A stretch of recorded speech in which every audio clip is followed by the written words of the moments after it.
தங்கமயில வீட்டுக்கு போகிறாங்க. வீட்டுக்கு போன தங்கமயில முகமெல்லாம் வாடி இருக்கதை பார்த்துட்டு இன்னைக்கு தான் இவள் பிரச்சனை இல்லாமல் வந்திருக்கா, இன்னைக்கு என்ன பிரச்சனையோட வந்திருக்கான்னு தெரியலேன்னு பாக்கியம் வெளியே வந்து உட்காராங்க. என்ன மயிலு சாப்பிட்றியான்னு சொல்லி கேட்கா. அதெல்லாம் எனக்கு ஒன்றும் வேணாமா அப்படின்னு சொல்லிட்டு சலிப்பா சொல்ல, என்னாச்சு மயிலுன்னு அவங்க அப்பா கேட்குறாங்க. அதை ஏன்ப்பா கேட்குறீங்க, அந்த நிலத்தை விற்று 2 பேருக்கும் பணத்தையும் கொடுத்துட்டாங்க என் மாமா அப்படின்னு சொல்ல, எந்த நிலம் அப்படின்னு சொல்லி கேட்க, ஆமாம் இவர் என்னைக்கு வீட்டிலேருந்து எந்த விஷயத்தை தான் சரியாக கேட்டிருக்காரு, அன்னைக்கு தான் நான் சொல்லிட்டு இருந்தேனையா மறந்துட்டியான்னு சொல்லி எங்கள் பாக்கியம் திட்ட, ஆமாம்மா ஆமாம் பணமெல்லாம் கொடுத்துட்டாரா, உன் புருஷனுக்கு பணம் கொடுத்தாரா அப்படின்னு சொல்லி கேட்க, அதை பற்றி கேட்டேனே, அதுக்கு தான் அவர் எல்லாம் கிடைக்க வேண்டிய நேரத்தில் கிடைக்கும்னு சொல்லிட்டாரே அப்படின்னு சொல்ல, நான் சொன்னதையாவது செஞ்சியாடி, உன் புருஷனை பார்த்து கேள்வி கேட்டியாடின்னு சொல்லி கேட்க, அவர் என்னை மிரட்டுற அளவுக்குள்ள வந்துடுச்சு, இப்போல்லாம் அவருக்கு பயமே இல்லை, நீ வேணா உண்மையை சொல்லு, நானும் வேணா உண்மையை சொல்கிறேன்னு என்கிட்டே எகத்தாளமாக பேசிக்கிட்டு இருக்காரு அப்படின்னு எங்கள் தங்கமயில சொல்ல, இப்போ என்ன தாண்டி இதுக்கெல்லாம் வழின்னு சொல்ல, அவர் பணம் கொடுத்ததோட சரி விட்டுருந்தா சரி, தான் தம்பியோடைய வாழ்க்கைக்கு முன்னேற ஒரு அடுத்த அடி எடுத்து வைக்கணும்னு அவர் ஃப்ரெண்டுகிட்ட பேசி இப்போ ட்ராவல்ஸ் வைக்கிறதுக்கான இடத்தையும் பார்த்து கொடுத்துட்டாரு. இப்போ சொல்லப்போனால் அந்த வீட்டில் இங்கே கதிருக்கும் செந்திலுக்கு தான் மதிப்பு மரியாதை இருக்க போகுது, எனக்கும் என் புருஷனுக்கும் அந்த வீட்டில் இருக்க போகிறதே கிடையாது அப்படின்னு சொல்ல, அதுவும் புருஷனுக்கு புரிஞ்சிருக்கணும், அதை விட்டுட்டு கடையில் போய் எடுப்படி வேலை பார்த்துக்கிட்டு இதெல்லாம் தேவையா அவசியமா, நீயாவது சொல்ல மாட்டியா மயிலு அப்படின்னு சொல்லிங்க திட்டம். ஏமா வந்ததும் வராதுமா அக்கா கிட்ட ஏதாவது தப்பாகவே எடுத்து சொல்லிட்டு இருக்கீங்க, அவள் வாழ்க்கையை சந்தோஷமாகவே வாழ விட மாட்டீங்களான்னு சொல்லிங்க சொல்ல அடியே முதல்ல கிளம்பி போய் படிடி, அதை விட்டுட்டு நாங்கள் என்ன பேசுகிறோம் எது பேசுகிறோன்னு கேட்டுட்டு இங்கே உட்காந்துருக்கேன், அடுத்து உனக்கு தான் கல்யாணம் பண்ணி வைக்கணும்னு சொல்லும்போது, நீ மட்டும் எனக்கு இப்படிப்பட்ட வாழ்க்கையிலலாம் கல்யாணம் பண்ணி வச்சிடாத அப்படின்னு சொல்லிட்டு அங்கேருந்து போய்ட்றாங்க. போய் சொல்லி கல்யாணம் பண்ணி வச்சா இப்படி அக்கா அனுபவிக்கிற மாதிரி தான் நானும் அனுபவிக்கணும், எனக்கு யாரை பிடிக்குதோ நானே அவங்கள கல்யாணம் பண்ணிக்கிறேன்னு சொல்லிட்டு போக, இவளுக்கு வர திமிரு ஜாஸ்தியாக படிச்சுன்னு பாக்கியம் திட்டிக்கிட்டே எங்கள் தங்கமயில பார்க்குறாங்க. என்ன மயிலு இப்போ அடுத்து என்ன தான் பண்ணலான்னு இருக்குன்னு சொல்ல, என்ன பண்ணுறதுனே தெரியலம்மா, ட்ராவல்ஸ் வச்சாச்சு, பணத்தையும் கொடுத்தாச்சு, இனி நான் போய் பணம்னு கேட்டு நிற்க முடியாது, நான் அப்படி போய் கேட்டாலே இங்கே அத்தை என்னை கண்டபடி பார்க்குறாங்க, என்னமோ சொத்தை பிரிக்க வந்தவன்ற மாதிரி பார்த்துட்டே இருக்காங்கன்னு சொல்ல, அதனடி உண்மை, சொத்தை பிரித்து தானடி ஆகணும் அப்படின்னு சொல்லும்போது, நீ வேற ஏமா அப்படின்னு சொல்லிட்டு கொஞ்சம் நேரம் நான் போய் ரெஸ்ட் எடுத்துகிட்டு போகிறேன் அப்படின்னு சொல்லிட்டு உள்ளே போய்ட்றாங்க.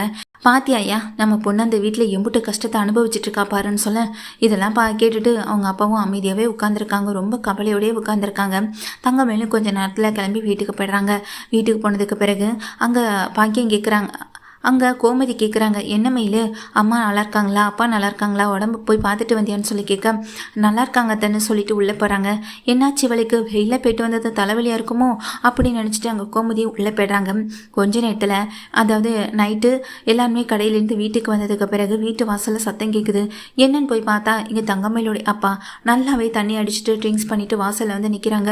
ஐயோ அப்பா அப்பா இதுக்கு இப்படி வந்து நிற்கிறாருன்னு தெரியலையேன்னு தங்கமயிலுக்கு ரொம்ப பதட்டமாக போயிடுது. அப்போ என்ன பண்ணுறீங்க, இங்கே என்ன பண்ணிட்டு இருக்கீங்கன்னு சொல்லி எங்கள் தங்கமயில் ஓடி போய் படிக்க, மயில் கொஞ்சம் இருமா அப்படின்னு போதையிலே உளர ஆரம்பிக்கிறாரு.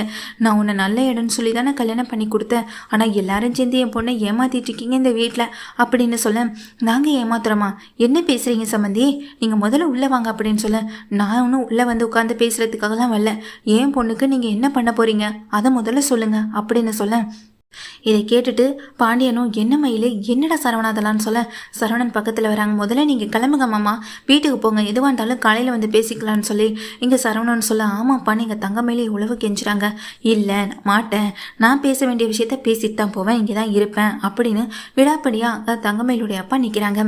என் பொண்ணுக்குன்னு நீங்கள் என்ன தான் செய்கிறீங்க, என் பொண்ணுக்கு வேணாங்க, உங்கள் பையனுக்கு என்ன தான் செஞ்சுருக்கீங்க, நிலத்தை விற்று அதை 2 பசங்களுக்கு மட்டும் கொடுத்துருக்கீங்க, இதை நினச்சி என் பொண்ணு எம்புட்டு வருத்தப்பட்டு பேசிக்கிட்டு இருந்தா தெரியுமான்னு சொன்ன உடனேயே தங்கமயில எல்லாருமே பார்க்குறாங்க. ஐயோ அப்பா கொஞ்சம் அமைதியாக இங்கேருந்து கிளம்புறீங்களா இல்லையா அப்படின்னு சொல்ல, இதை பார்த்துட்டு கோமதி பார்த்து முறைக்கவும் செய்கிறாங்க. இங்கே பாருங்கள், எந்த நேரத்தில் எங்கள் பையன் சரவணனுக்கு என்ன செய்யணும்னு எங்களுக்கு தெரியும், அதை விட்டுட்டு நீங்கள் என்னென்னமோ பேசிக்கிட்டு இருக்கீங்க, முதல்ல வீட்டுக்கு கிளம்புங்க அப்படின்னு எங்கள் கோமதியை சொல்கிறாங்க. கோமதி சொன்னதை கேட்டதும் அங்கே நின்றுக்கிட்டு இருக்க பாண்டியனுக்கும் வந்துட்டு இதெல்லாம் கோவம் வரதான் செய்து அவங்க அப்பா வந்து பண்ணுறது பேசுகிறது எதிர்த்த வீட்டில் இருக்கலாமே பார்த்துட்ருக்காங்க. இதெல்லாம் பார்த்துட்ருக்க எங்கள் தங்கமயிலுக்கு பயம் அதிகமாகுது.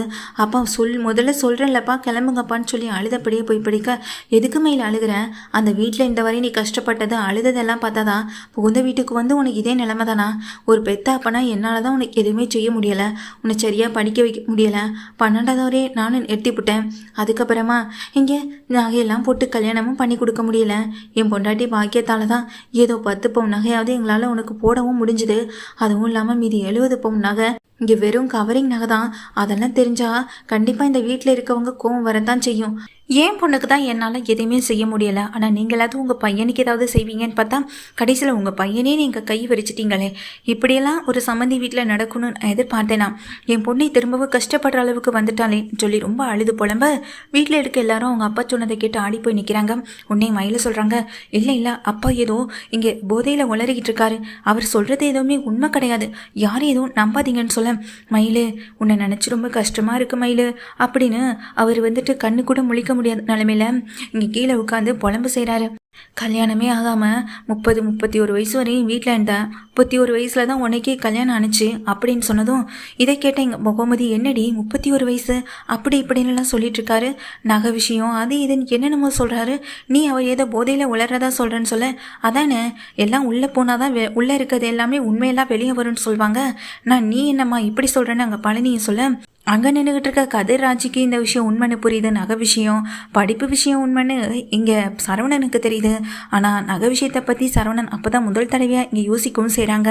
இப்போ எல்லா விஷயத்தையும் அவங்க அப்பாவே உண்மையை போட்டு உடைச்சதுனால தங்கமயில் அப்படியே பதறி போய் நிற்க, முதல்ல பழனி அவங்க அப்பாவை கொண்டு போய் வீட்டில் விட்டுட்டுவான்னு சொல்லி எங்கள் பாண்டியன் சொல்ல, சரின்னு சொல்லி ஒரு ஆட்டோ எடுத்து அவங்க அப்பாவை கொண்டு போய் வீட்டில் விட்டுட்டு பழனி வீட்டுக்கு வரவும் செய்கிறாங்க.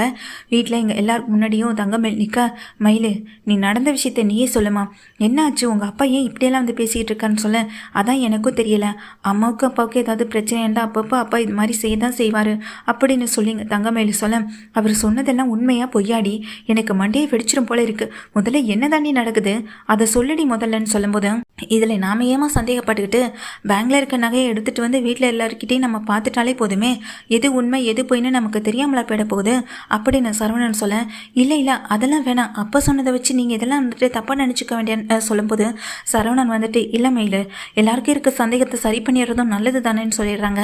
அடுத்த நாள் நகையை போய் இங்கே கோமதியை எடுத்துகிட்டு வராங்க. டேய் சரவணா, நீ சொன்னு தான் நகையை எடுத்துகிட்டு வந்தேன், நம்ம தங்கமயில் மேலெல்லாம் சந்தேகப்பட்டு நகையை எடுத்துகிட்டு வரலன்னு சொல்ல, சரி நான் கடைக்கு கிளம்புறேன்னு அங்கே நின்றுக்கிட்டு இருக்க பாண்டியனை கிளம்ப, என்னங்க உடனே கிளம்பிட்டேன்னு சொல்ல, நீயே பாரு கோமதி இதை பார்த்து என்னாக போகுது, அவங்க அப்பா தான் ஏதோ தெரியாமல் சொல்லிட்டு போயிருக்காரு, எல்லாம் யாராவது இப்படியெல்லாம் கல்யாணம் பண்ணி வைப்பாங்களான்னு சொல்ல, ஆமாம் மாமா நீங்கள் சொன்னது சரிதான் மாமா, இதெல்லாம் யாரும் பார்க்க வேணாம், இதில் என்ன இருக்க போகுது எடுத்து வைங்கன்னு சொல்லிட்டு இங்கே நம்ம தங்கமயிலும் சொல்கிறாங்க. என்னக்கா இது, அவங்க அப்பா சொன்ன விஷயம் எல்லாமே உண்மையாக இருக்குதுல்ல, நம்ம நகை விஷயம் உண்மை, படிப்பு விஷயம் தெரியல, அதே போல் வயசு விஷயம் எதுவுமே நமக்கு குழப்பமாக இருக்குல்ல அப்படின்னு சொல்லிட்டு இருக்காங்க. சரி இரு என்னதான் நடக்குதுன்னு தெரியலேன்னு 3 பேரும் நின்றுட்டு இருக்கும்போது தான் அங்கே கோமதியை எல்லாத்தையும் ஓப்பன் பண்ணும்போது பாதி நகை கருத்து போயிருக்கிறது எங்கள் கோமதி கண்ணுக்கு தெரியுது. இங்கே அப்படியே போட்டுட்டு அதிர்ந்து போய் இங்கே தங்கமயில பார்க்க என்னம்மா ஆச்சுன்னு சொல்லிட்டு எல்லாருமே கேட்குறாங்க. அவர் சொன்னது எல்லாமே உண்மைதான்டா, நகை அம்புட்டுமே கருத்து போயிருக்கு பாருங்கடா அப்படின்னு சொல்லும்போது எல்லாருமே அந்த நகையை எடுத்து பார்த்து அதிர்ந்து போக பாண்டியனும் அதை பார்த்து ரொம்ப ஷாக் ஆகுறாங்க. என்னம்மா உங்கள் அப்பா சொன்னது உண்மை இல்லைன்னு சொன்னேன், ஆனால் அவர் சொன்னது எல்லாமே உண்மையாக இருக்குது, இங்கே நகை விஷயம் மட்டும்தானா இல்லை உன் வயசுமா அப்படின்னு சொல்லும்போது, இருங்கம்மா ஒரு நிமிஷம் உள்ளே போகிறாங்க, ஆதார் கார்டை எடுத்துகிட்டு வராங்க. எடுத்துகிட்டு வந்து பார்த்தா அந்த வயசு விஷயமே உண்மையாக தான் இருக்குது. என்ன மயில் உன்னை பற்றி ஒவ்வொரு விஷயமும் வெளிவந்துக்கிட்டே இருக்குது, என்ன நடக்குதுங்கன்னு சொல்ல, அம்மா இது சரியான ஏமாத்துக்காரி, பார்த்தீங்களா குடும்பமே ஃப்ராடு குடும்பமாக இருக்குது, வயசு அதிகம், இங்கே படிப்பு இல்லை, அதே நேரத்தில் இங்கே நகை விஷயத்துலையும் போய் படிப்பு விஷயத்தில் சரி படிக்கலைனாலும் எங்கள் மயிலு கூட எப்படியாவது வாழ்ந்துருவோம்னு நினச்சி தானே நானும் இந்த விஷயத்த மறந்துட்டு வாழலான்னு முடிவெடுக்கலான்னு நினச்ச நேரத்தில் இவ்வளோ பெரிய உண்மையை வீட்டில் இருக்கவங்ககிட்ட மறைச்சிருக்கேன், இப்படியெல்லாம் போய் சொல்லி கல்யாணம் பண்ணணும்னு ஏதாவது அவசியமான அப்படின்னு அங்கே தங்கமயில பார்த்து சரவணன் அசிங்கப்படுத்த எல்லாரையும் என்னை மன்னிச்சிருங்கன்னு சொல்லிட்டு எங்கள் தங்கமயில் கையெடுத்து கும்பிட்டு நிற்க, மன்னிக்கிறதான் இந்த வீட்டில் யார் தப்பு பண்ணாலும் எந்த மன்னிப்பும் கிடையாது, ஏற்கனவே சோனியா பண்ண தப்புக்கு இந்த வீட்டில் என்ன நடந்துச்சுன்னு தெரியும்ல, அரசி பண்ண தப்புக்கு இந்த வீட்டில் என்ன நடந்துச்சுன்னு தெரியும்ல அப்படின்னு கோமதி அடிக்கிறதுக்காக வராங்க. ஆமா இவளெல்லாம் அடிச்சு திருத்தக்கூடிய ஆளே இல்லை, அரசி பண்ணதும் சின்ன தப்பு, இங்கே நம்ம அத்தை பண்ணதும் சின்ன தப்பு, அவங்க 2 பேரையும் தாண்டிய ஒரு பெரிய தப்பை தான் தங்கமயில் பண்ணியிருக்க, அப்போ தங்கமயிலுக்கு என்ன தண்டனை கொடுக்கணும் அப்படின்னு சொல்லிட்டு கேட்க பாண்டியன் அப்படியே நிற்கிறாங்க. அப்பா இது வரைக்கும் என்னுடைய லைஃப்பில் எல்லா முடிவையும் நீங்கள் தானே எடுத்திருக்கீங்க, ஆனால் இந்த முடிவை மட்டும் நான் எடுக்கிறேன்னு சொல்லிட்டு உள்ளே போய் பேக் எடுத்துகிட்டு வராங்க. கிளம்பு அப்படின்னு சொல்லும்போது என்னை மன்னிச்சிருங்கன்னு இங்கே தங்கமயில் கத்துறாங்க. ஆனால் அதை எதுவுமே சரவணன் கேட்காம, கிளம்புடி முதல்ல, இந்த குடும்பத்தில் இருந்துக்கிட்டு என்னமோ எங்கள் அம்மா அப்பா தான் தப்பு, என்னை கண்டுக்கிறதே இல்லை அப்படி இப்படின்னு என்கிட்ட எங்கள் அம்மா அப்பாவை பற்றி பேசினேன்னு சொல்ல, கோமதி அப்படியே அதிர்ச்சியில் வாயை பிளந்தபடி நிற்க, இல்லை அது வந்துன்னு சொல்கிறாங்க. நீ சரவணன் சொல்கிறாங்க, உங்கள் அம்மா அப்பா உனக்கு சரியாக தானே செஞ்சுருக்காங்க, வா அவங்க வீட்டுக்கே போகலான்னு சொல்லி இழுத்துட்டு போகிறாங்க. அங்கே கொண்டு போய் தங்கமயில விட்டுட்டு இதுக்கப்புறமா அந்த வீட்டு பக்கம் முகத்தில் கூட முழிக்கக்கூடாது, அந்த வீட்டு பக்கம் கூட வரக்கூடாது. ஏன் அம்மா அப்பா தப்பானவங்களா?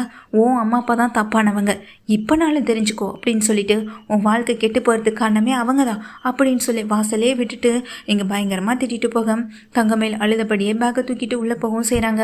உள்ளே போய் தான் அம்மா அப்பா கிட்ட நடந்ததெல்லாம் சொல்லிட்டு அழுகவும் செய்கிறாங்க.